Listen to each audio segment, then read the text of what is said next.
7 questions to finally clear up codec versus container. Let's go. Question 1. Aren't MP4 and H.264 the same thing? Nope.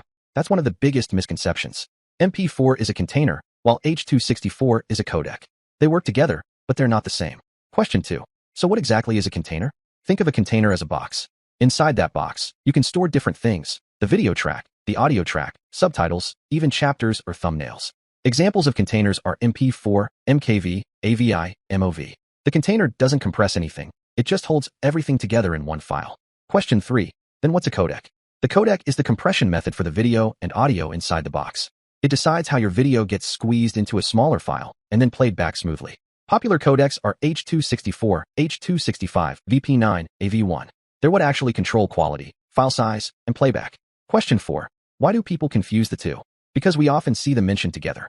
For example, people say an MP4 video, but what they really mean is an MP4 container that's using H.264.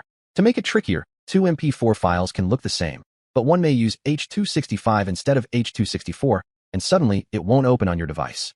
Question 5. Why does it matter if I know the difference? Because it explains why some videos won't play. Your player might support the container, like MP4, but not the codec inside, like H.265.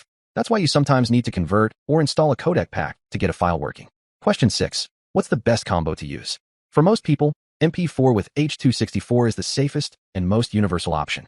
If you want smaller files and higher quality, H.265 and MP4 or MKV is great, but older devices might not support it. And looking ahead, AV1 is the future, which is super efficient and already used on YouTube. Last question. Can different containers use the same codec? Absolutely. For example, a video encoded with H.264 could be stored in an MP4, an MKV, or even an MOV container. That's why you might see the same codec used in different file types. It's just packed in a different box. So remember, the container is the box, the codec is the compression method inside. They work together, but they're not the same. If any part still feels confusing, drop your questions in the comments. I'll answer them and help clear things up.